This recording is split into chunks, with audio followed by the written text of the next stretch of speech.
Welcome to Making Languages Our Business, where we explore topics related to language use in today's world and showcase subject matter experts who offer helpful insights on the impact of language proficiency in the workplace, marketplace, and community. This episode is brought to you by Language Testing International. I'm Lisa March with Language Testing International. Marco, welcome to our podcast today. The theme for today's podcast is language proficiency and cultural competency in community outreach and civic engagement. Marco Villar is the executive director of Alianza, a nonprofit organization that seeks to transform Florida by organizing communities through voter education, civic engagement, and issue advocacy. Really important work. Alianza's grassroots efforts are unique. They are based in culture and tradition of the Hispanic community.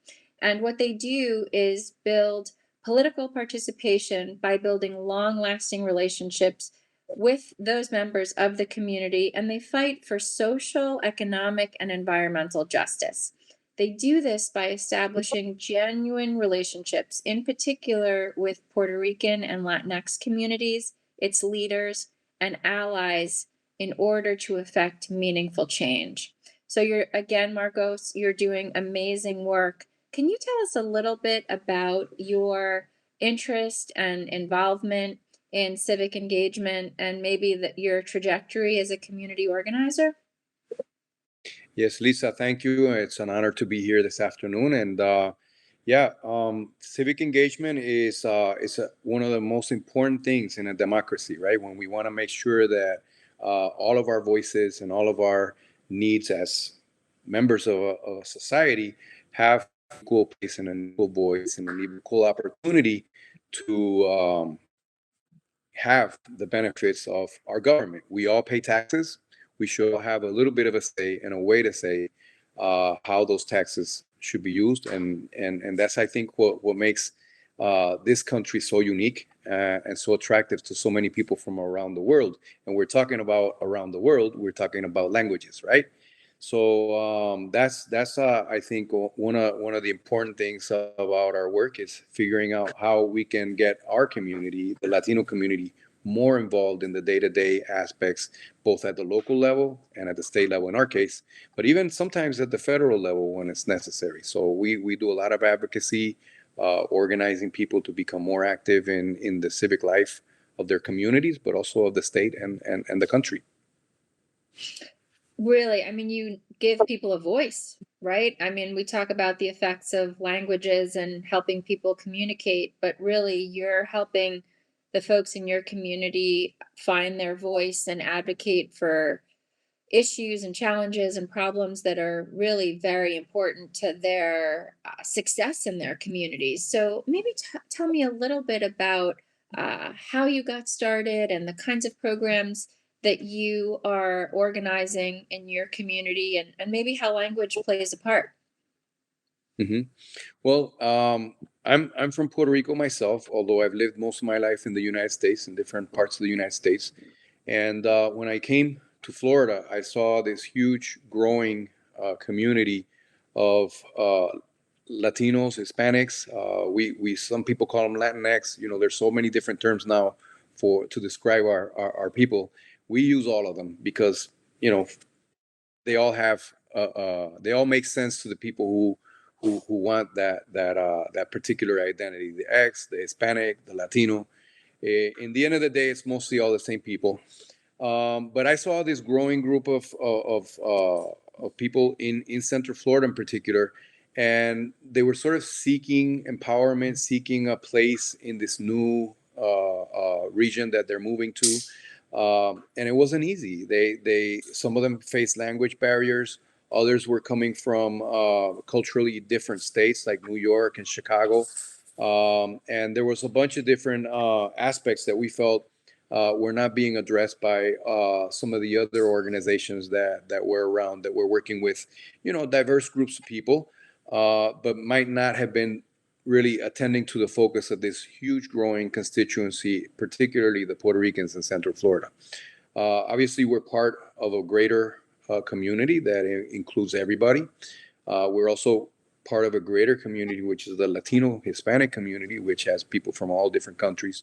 But here in Central Florida, Puerto Ricans are a big chunk of that demographic. And we felt that there was an important work to be done there to make sure that our leaders are identified. You know, we don't prescribe to the idea that our community doesn't have leaders. We're surrounded by leaders everywhere. Sometimes they don't they don't fit the leadership structure of a particular area, and that's what we teach, right? We teach how do you participate in local government, how do you, you know, why where you came from before, say the island of Puerto Rico or the city of Chicago or the city of New York, why you're finding it so strange here in Central Florida, and it's because each state has its own laws, its own constitution, and each county, in fact, in Florida has different charters that define how they operate and how they work. So even if you're coming from Miami, you might find yourself with things being handled differently here. So that's sort of what we work in, and we do it obviously mindful of the fact that a lot of our constituency is Spanish dominant, and so everything that we do in terms of education, we do it in both languages. Sometimes we mix it up. We try a little bit of everything because it really is a complex situation nowadays with so many people coming from different places. You've got the Puerto Ricans and the Hispanics that come from the north. They have cultural and linguistic, approaches. Some of them, are very New York accent, and then you have others that don't speak a word of English, coming from the island and from other countries like Venezuela or Cuba or anywhere else in Latin America. And you have, obviously other languages as well, as like Haitian Creole and Russian, and you name it. It's here in Florida. And I'm sure you have some pretty amazing stories around the skills that you help your community develop, right? So maybe tell me, do you have a favorite story of a leader or somebody that you've worked with that you have empowered to make a difference here in your community? Well, I think there's many of them, and we've certainly helped and contributed, but I don't want to say that it was our result, because any leader that is successful and makes it here in Central Florida has innate and their own force, individual force with them, right? That they bring to the event. But there's two in mind that I think for this conversation are relevant. And one of them is Joanna Lopez, who is a school board member. I love the way she approaches language. She is a teacher. She has a pretty strong Spanish accent. She comes from Puerto Rico, from Aguadilla, Puerto Rico, and she came to Florida um, after a divorce that was a difficult divorce, and she reached Florida and had to bring her children with her. She had four children, and they were all small at the time. And she initially had to work at McDonald's or a fast food restaurant. I don't know if it was McDonald's, but it was one of the fast food restaurants. And she supported her family initially in that way. She was a trained teacher in Puerto Rico, but she didn't have the language skills to make it as a teacher here in the Central Florida. But she didn't give up. She went and she tried and she persevered on her own, found her way to become certified and able to teach in the Central Florida public school, in the Orange County public school system. She later became Teacher of the Year and then decided she wanted to run for school board. And in that process, she's really developed an inner force to really accomplish and overcome all of the challenges that a person like her, not just language, but being a single mother, having left a very difficult situation back home, and dealing with the high cost of rent and all, and just putting food on the table of her family, all by herself. That is to me an amazing story. And one of the things she always says is, "My accent is my asset," and I think it's such a cool sort of byline that she uses. because she's always used her accent not as something to hold her back, something to be embarrassed about, but something to say, look, I definitely have an accent. I come from a different place. I am a powerful woman. I've accomplished many things, and my accent hasn't been done anything to stop me from accomplishing all the things that I have accomplished. So she's I think, one of the great stories of success. And the other one is Maribel Cordero. Maribel Cordero is a county commissioner, and she's a social worker by trade. Uh, Very well known in the community for years of really unselfish um, advocacy and work for homeless people, for the Hispanic community, for people in need. Basically, she was one of those people that is just a nonstop warrior for her community. Very involved in the churches, in the evangelical movement in Central Florida. Very well known in many of the different churches, and because she worked with the churches and also on her mission of working and helping with homelessness. She decided she wanted to run for commission, and ran the first time and didn't make it. She came in third, and so she wasn't. She didn't make it to the runoff. She wasn't able to. She basically lost her election. But she said, "Well, I'm not going to give up. I really want to be commissioner for Orange County. I'm going to keep on going." And she did. And she also is Spanish dominant. But today, as commissioner, she translates all the every day when the mayor has a conference that's of important information to the community. She herself does a Facebook Live and translates the entire transcript of the as a way to inform her community in Spanish. So she's a hero in that sense, really opening and providing by her own example, out of her own volition. Nobody said she had to do it, to inform the Spanish speaking community in Spanish of the things that are happening in the county in Orange County. So she's another one I think that really is a great story. I don't know how they do all that they do, because really language is a superpower, right? I mean, it sounds like these two women have really taken it upon themselves to be leaders and heroes in your community. And especially given what we've been through in the last 14, 15 months, the work that they've done to educate their communities, get the word out, translate important information. I mean, that has to be an invaluable partnership that they've developed. And so how did these women find you? How do you connect with them and embrace all that they have to offer and then put them back out into the community to make such a difference? Well, I wouldn't say that they found us. I say that we find each other. They say birds of a feather flock together.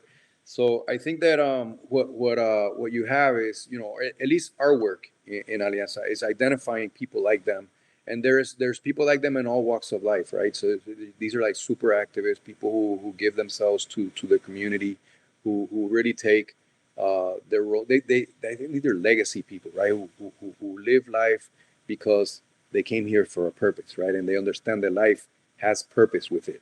And so I think there's a lot of folks like that in our community. And sadly, sometimes there's not an opportunity, or there's not the light shining on all of the people that are like that in our community. So what we try to do in Alianza, and the reason we have stories like Joanna and Maribel, there are probably hundreds, maybe thousands of stories like them out there. Probably maybe tens of thousands of stories like theirs out there in the community of people who are doing things. We don't know them all.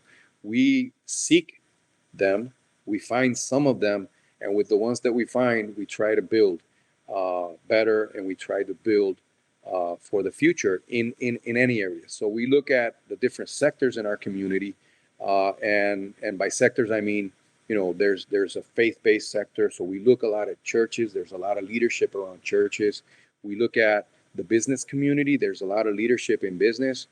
We look at the LGBT community. There's a lot of leadership in the LGBT community.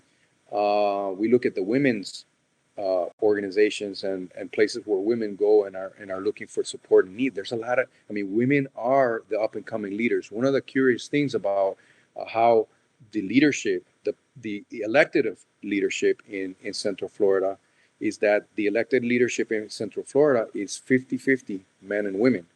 Uh, in its initial stage, it's 50-50. In most places, you have reached a level of women becoming elected officials, but now, very rare to see 50-50. And some places you see more than 50-50. But here in Central Florida, women are making a huge mark in elected office and are being elected, are not just being elected, but really taking on the job of public servant seriously as they are elected. Because, a lot of people don't like politics and they think that elected officials don't really do anything. Well, if you look at Joanna Lopez and you look at Maribel Cordero, you better watch out. These women are going places because they are women who do not take no for an answer. They do not, they live from the moment they wake up to the moment they go to sleep in the service of their community. And I think that's for us. That's very proud. We're very proud that we are associated and that we've helped and we've supported them in reaching that level of success. But we are also working with a lot of young people who are coming up and developing leadership among the young people, right? And helping them, find their paths to success and their paths to leadership. One of the things you said earlier was really so interesting, and it's what we try to help individuals do here at LTI, and that is use language as their superpower. It's an amazing, as you said, it's an asset, right? Having an accent doesn't necessarily preclude you from having some of the most important jobs in your company, in your community, in the world. And you can be someone who makes a huge difference. And so, in your opinion, how has speaking multiple languages and having this cultural competency been an advantage to some of the folks like Joanna and Maribel who have taken these skills and used a platform to make a difference in their communities? Anything you can say to these young uh, future leaders about using their superpower, which we believe to be a second language? What's the advice that you might have for someone who's thinking about ways they can make a difference in their communities? I think that more and more, and it's not just in the United States, it's everywhere in the world. The world is becoming smaller in the sense that we have the opportunity to travel, to engage, and since the internet, really, you don't have to travel to engage. You can be engaging the other side of the world if you can understand or figure out a way to get your thoughts into their minds. And the only way you can do that is through, sometimes you can use these, artificial intelligence translators, right? So technology, right, to translate what you're saying, and that, but that'll only take you a certain way. There's nothing like sitting in front of a person or even screen to screen and being able to engage in their language. Um, my accent is my asset, not my liability. It means that I speak two languages or three or four. That means that you can speak to and relate to more people than a person who only speaks one language. It means that I don't have to force people to come to me in my language. I can share my thoughts and my ideas and my knowledge to you in either language, right? So it is the slogan is so perfect because it really talks about having two languages as an asset, and the byproduct of having the two languages is that you have a little bit, you talk a little bit funny or you talk a little bit different. That's just a byproduct of something that is huge and it's powerful and it's valuable when it comes to communications, because what the name of the game today is communications, being able to get your message and get your thoughts out to as many people as possible. So if you can do it in two languages, you're going to be that much more successful. You're just going to have a bigger audience, more people that you can reach. Absolutely. I mean, we advocate for putting your language skill right on your resume, right on your Mm-hmm. LinkedIn profile. We want the world to know that if you speak a second language, and especially if you're speaking a second language at a level that requires real language proficiency, command of the language, right? So, as you mentioned, working on school boards, translating health information, getting out into the community around the biggest challenges and problems centered in that particular community. And so we feel that it's largely undervalued, partly because we don't amplify the fact that we speak a second language enough, right? I never imagined that having a second language would put me at the top of the resume pile for the job I'm currently in. And Mm-hmm. so it's one of these things that you don't realize until you put yourself out there, that there are ways people could find you by just simply making it known. And we here at LTI have something called a digital badge. And so you take a very inexpensive test.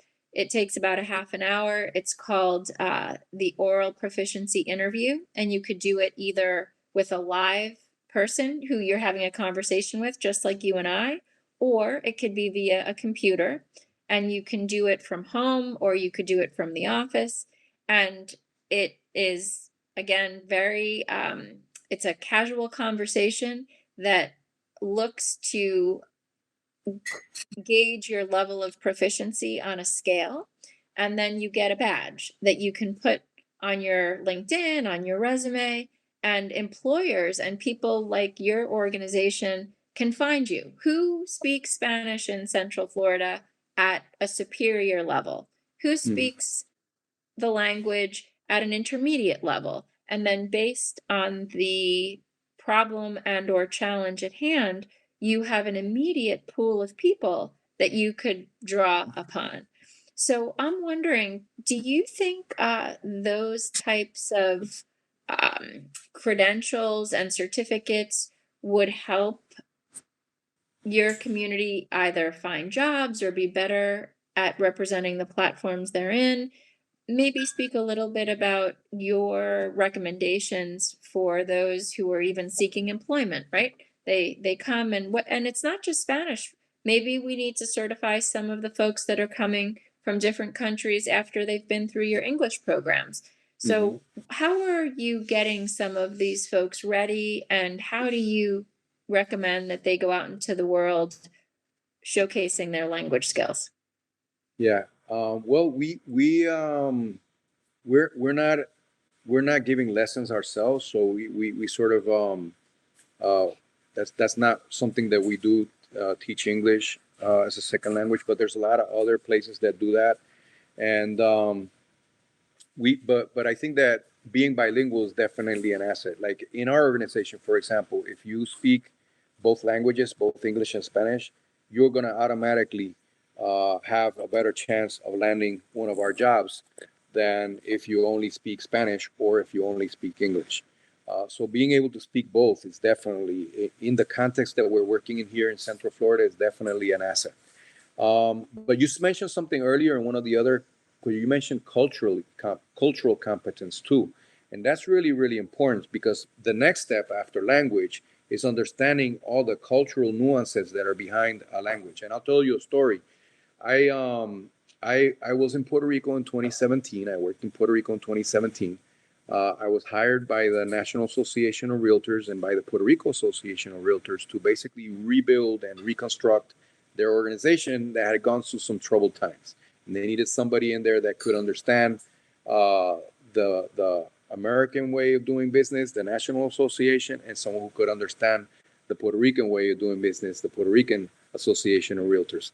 The two different cultures of those two bodies, which are related, right? One is an affiliate of the other, are completely different.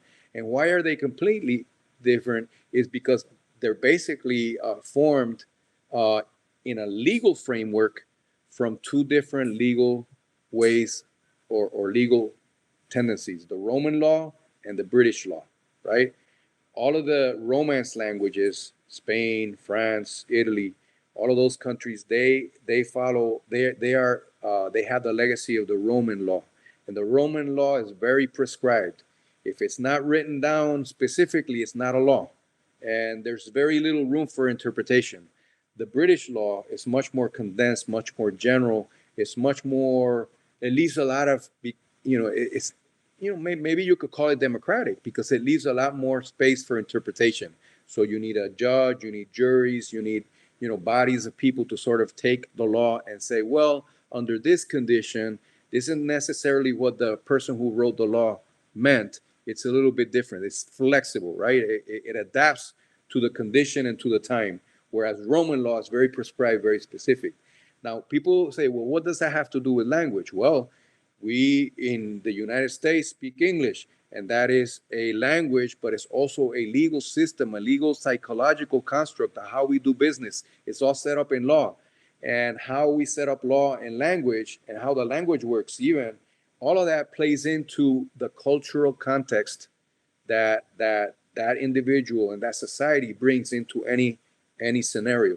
And so, likewise, in the Roman law, and very prescribed, very sort of like by the book kind of thing, it gives a whole different culture. And so they were having problems in Washington, the National Association of Realtors, and in San Juan, Puerto Rico, and in the island of Puerto Rico, they were having problems trying to see eye to eye and understand why are these people acting this way, and why don't they just follow our instructions, and why don't they just, why is it so difficult for the Puerto Rico Association to get along? And I, having lived in the United States for so long, having experience with both cultures in a very profound way, being studied here in the United States, but also having grown up in Puerto Rico, I was it really made me the perfect candidate. Maybe not the perfect, but it gave me a lot of tools to be able to navigate and negotiate that relationship between the association in Puerto Rico and the association at the national level. And it was a very successful year until Maria came around and washed upon our shores and destroyed destroyed everything in the island, the electric system and all of that. But it was a very interesting year. I loved the job. I really I learned a lot, and I became aware in a much deeper sense of all of those nuances. That it's not just linguistic, but it's also cultural. Yeah, no, listen, I mean, compassion is clarity, right? Really being able to understand where somebody's coming from, why they feel the way they do, what the background is for their perceptions, and maybe even the challenges that they face. So, absolutely, cultural context goes hand in hand with speaking a language. You have to understand what the people are hearing when you're speaking to them, even if you're speaking in their language. So, makes a lot of sense.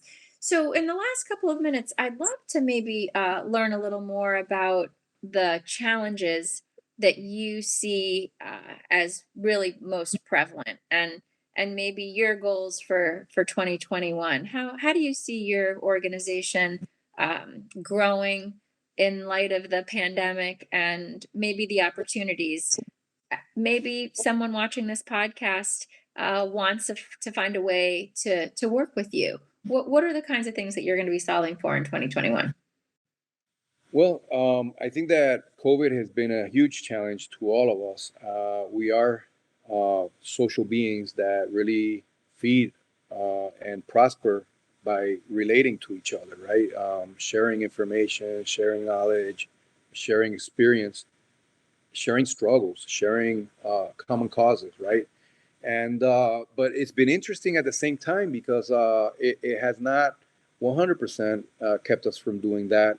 It's been, we've used technology, and imagine what this pandemic would have been without technology. We talk about disinformation and a lot of how some people are just like talking against the vaccines and really working counter to what we're trying to accomplish as a society and get everyone, vaccinated and in a position to be able to resist the virus. but I wonder how technology maybe has helped us move quicker. And when we are in the business of trying to communicate quicker and also prepare the logistics of actually getting the vaccines out to so many people so quickly. I mean, it really they have done an amazing job given everything that's gone on. And how are we preparing ourselves for this moment? Well, I think that one thing that the pandemic has done, and they talk about, we use the word resiliency a lot, people that can bounce back. But I think that for communities that are migrating from one place to another, who are starting over for the first, who are starting their lives up again for the first time, which many people in our community are in that situation. It's a natural thing to be resilient, and maybe our the fact that we are coming from a different place and adjusting in so many ways is just one other adjustment that we need to make in life. It's not the end of the world. Whereas for others who are perhaps more stable, being hit with this thing is almost would be a huge challenge, and something that's so new and unexpected and sort of transformational.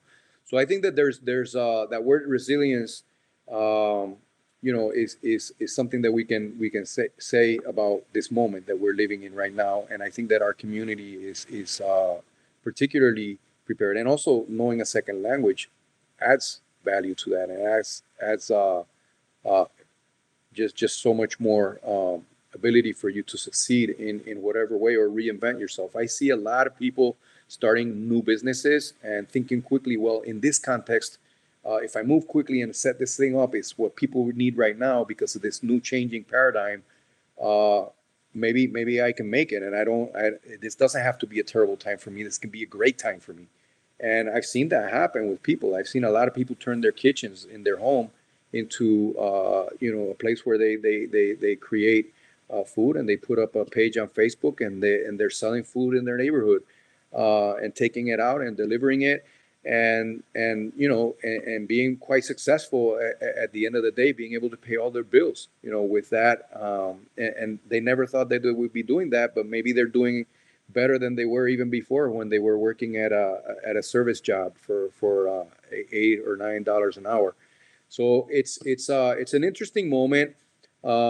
We obviously, as an organization, we're looking for leaders in all of those areas, in business, in the faith community, among youth, women, the LGBT community, service community, the nonprofits. There's leaders everywhere, and so we're trying to, we're like headhunters, looking for those leaders, connecting them with each other, and we're it's been interesting with the pandemic. We've been able to do a lot of that online, by just inviting people to talk, that otherwise we would have had to travel to their office, or maybe travel to Tampa or travel to Miami. Now we can just call them to a Zoom, and we talk, and get a lot more done.